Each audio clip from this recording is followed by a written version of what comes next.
சேது சக்தியோட கொலை வழக்கா துப்பு துலக்க ஆரம்பிச்சிட்டாங்க. அதனால அவங்க சக்தி கொலை செஞ்சப்பட்ட இடத்துக்கு பக்கத்தில் நிறையவே விசாரிச்சுக்கிட்டு இருக்காங்க.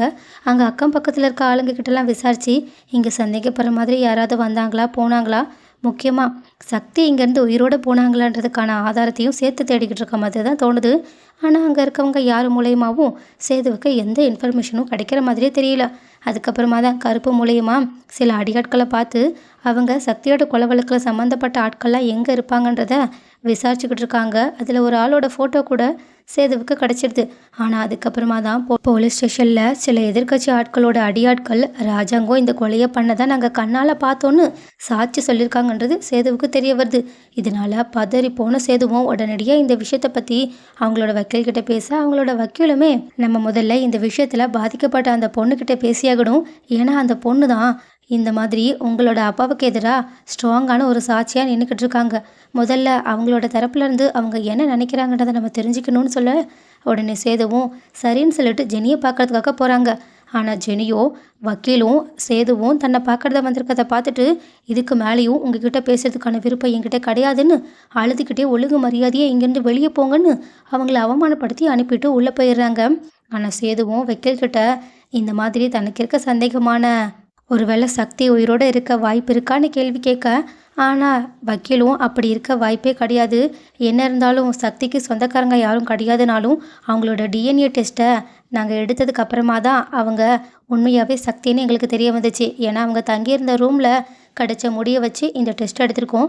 ரெண்டுமே அப்படியே மேட்ச் ஆகுது. ஸோ நீங்கள் சக்தி இறந்துட்டாங்களா இல்லையான்ற டவுட்லேருந்து மொத்தமாக வெளியே வாங்க. இப்போதைக்கு ராஜாங்கம் சாரை எப்படி வெளியே கொண்டு வர்றதுன்னு மட்டும்தான் நம்ம யோசிக்கணும்னு சொல்ல சேதுவும் சரின்னு சொல்லிட்டு அந்த விஷயத்தை பற்றி யோசிக்காமல் விடுறாங்க. அதே நேரத்தில் இன்னொரு பக்கம் ஜெயிலில் இருக்க ராஜாங்கமும் அந்த ஸ்பெஷல் ஆஃபீஸர்கிட்ட ரொம்பவே அவமானப்பட்டுக்கிட்டு இருக்காங்க. அந்த ஆஃபீஸரும் உனக்கு நான் ஆயுள் தண்டனை வாங்கி கொடுக்காம விட மாட்டேன்னு வெறி கொண்டு அவங்கள பழி வாங்குற மாதிரி பேசிக்கிட்டு இருக்காங்க. ஆனால் ராஜாங்கமும் எவ்வளோதான் அடிபட்டாலும் தான் செய்யாத தப்பா தான் ஒத்துக்கவே போகிறதில்லன்ற மாதிரி ஒரு முடிவோட கஷ்டத்தில் உட்காந்துருக்காங்க. அதே மாதிரி இன்னொரு பக்கமும் தமிழ் ஆட்டோவில் பஸ்ஸில்னு சொல்லிட்டு காலேஜுக்கு போகும்போது ரொம்பவே கஷ்டப்பட்டு தான் அங்கே போகிறாங்க.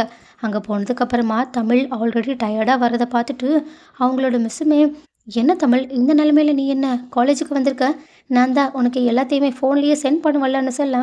ஆனால் தமிழோ இல்லை, ப்ராக்டிக்கல் கிளாஸ்லாம் நிறையா இருக்குல்ல, அதெல்லாம் டைரெக்டாக அட்டன் பண்ணால் தான் கரெக்டாக இருக்குன்னு சொல்கிறாங்க. அதே நேரத்தில் அவங்களோட மிஸ்ஸுமே, ஜெனியோட வாழ்க்கை இப்படி ஆயிடுச்சுன்னு எனக்கு ரொம்பவே கவலையாக இருக்குது, அதுவும் உங்கள் மாமனார் போய் எப்படி இப்படி பண்ணாங்கன்னு கேட்க.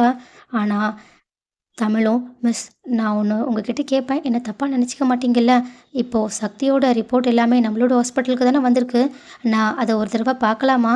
ஏன்னா எனக்கு அவர் இறந்துட்டாருன்னு இன்னுமே நம்ப முடியல. நான் ஒரே ஒரு தடவை அதை பார்த்தேன்னா கொஞ்சம் கன்ஃபார்ம் பண்ண வாய்ப்பு இருக்குது. ஏன்னா இறப்புக்கான காரணம் என்னன்றது தெரியணுன்ற மாதிரியான ஒரு ப்ராஜெக்ட் ஒர்க்குமே எனக்கு இருக்குல்ல, நான் வேணா அது சம்மந்தமாக பார்க்குற மாதிரி கூட நீங்கள் நினச்சிக்கலான்னு சொல்ல. ஆனால் அந்த மிஸ்ஸும், நீ எதுக்காக இதை கேட்குறேன்னு எனக்கு நல்லா தெரியும், ஜெனியும் சக்தியும் உனக்கு எவ்வளோ க்ளோஸ்னு எனக்கு நல்லா புரியுது, அதனால் வா இங்கே பாரு, என்னோடய டேபிளில் இந்த ரிப்போர்ட் எல்லாமே இருக்குது, இது எல்லாத்தையும் நீனா எடுத்து பார்க்குற மாதிரி பாரு, பார்த்துட்டே இங்கேயே வச்சிரு, அப்புறம் யாருக்கு இது தெரியக்கூடாது, ஏன்னா இது கொஞ்சம் கவர்மெண்ட் டாக்குமெண்ட்ஸ்ன்னு சொல்லிட்டு அவங்களுக்கு தெரியாத மாதிரி அங்கேருந்து போக தமிழுமே உடனடியாக அந்த டாக்குமெண்ட்ஸ் எல்லாத்தையுமே எடுத்து பார்க்குறாங்க. அதில் சக்தியோட பாடி கிடச்சதுலேருந்து அவங்க பாடியில் என்னென்ன எக்ஸாம் எல்லாம் பண்ணாங்கன்ற எல்லா ரிப்போர்ட்டுமே இருக்குது. ஆனால் அது எல்லாத்தையுமே பார்த்துக்கிட்டு இருக்க தமிழுக்கும் ஒரு மிகப்பெரிய ஷாக். ஏன்னா அதில் அவங்களுக்கு ஏதோ ஒரு தெரிஞ்சிருக்கு, அதனால் அவங்க ஷாக்கிங்கோடு அதை பார்த்துக்கிட்டு இருக்க. ஆனால் இப்படி காலேஜ் படிக்கிற பொண்ணு ஒரு கவர்மெண்ட் ரிப்போர்ட்டை யாருக்கும் தெரியாமல் பார்த்துக்கிட்டு இருக்கதை பார்த்துட்டு அந்த பக்கமாக போன ஒரு அதிகாரி ஒருத்தங்க கோவத்தோட தமிழ்கிட்ட வந்து, என்ன திருட்டுத்தனமாக நீ என்ன பண்ணிக்கிட்டு இருக்கன்னு கேட்குறாங்க. ஆனால் தமிழும் கொஞ்சம் கூட பயப்படாமல், என்னோடய ப்ராஜெக்ட் ஒர்க்குக்காக நான் சும்மா இதை பார்த்தேன், அப்புறம் இதில் எனக்கு ஒரு சந்தேகம் இருக்குது, முக்கியமாக ஒரு டவுட்டே இருக்குன்னு சொல்லலாம், கண்டிப்பாக இவங்க இந்த ஆளாக இருக்க வாய்ப்பு கிடையாதுன்னு நான் நினைக்கிறேன்னு சொல்லிட்டு அவங்க சில பாயிண்ட்ஸை சொல்ல, இதை கேட்டுட்டு அந்த அதிகாரியும் ரொம்பவே இம்ப்ரெஸ் ஆகி, வேறு உனக்கு என்னெல்லாம் தெரியும்னு சொல்லிட்டு தமிழ்கிட்ட நிறையவே கொஸ்டின் மேலே கொஸ்டினாக கேட்டுக்கிட்டு இருக்காங்க. ஸோ இது மூலயமா தமிழ் மறைமுகமாக ராஜாங்கம் வெளியே வர்றதுக்கு உதவி பண்ணுறது நமக்கு நல்லாவே புரிய வருது. ஸோ கண்டிப்பாக சேது மூலயமா இல்லைனாலும் தமிழ் மூலயமா ராஜாங்கம் எந்த தப்பு பண்ணலைன்றது ஒரு நாள் இல்லைனா ஒரு நாள் எல்லாருக்கும் தெரிய வரதா போகுது. பட் அதுக்கப்புறமாவது சேது எவ்வளோ பெரிய முட்டாள்தனத்தை பண்ணிக்கிட்டு இருக்கோன்றதை புரிஞ்சுக்கிட்டு அவங்க செஞ்ச தப்புக்காக தமிழ்கிட்ட மன்னிப்பு கேட்டால் நல்லா இருக்கும்னு யாரெல்லாம் நினைக்கிறீங்க? ஆனால் சேது எவ்வளோதான் மன்னிப்பு கேட்டாலும் தமிழ் கண்டிப்பாக அவங்கள மன்னிக்க போகிறது இல்லைன்னு உங்கள் எல்லாருக்கும் தெரியும். ஆனால் அப்படியே மன்னிச்சிட்டாலும் கண்டிப்பாக இது ஒர்த்தே கிடையாதுன்னு யாரெல்லாம் நினைக்கிறீங்க?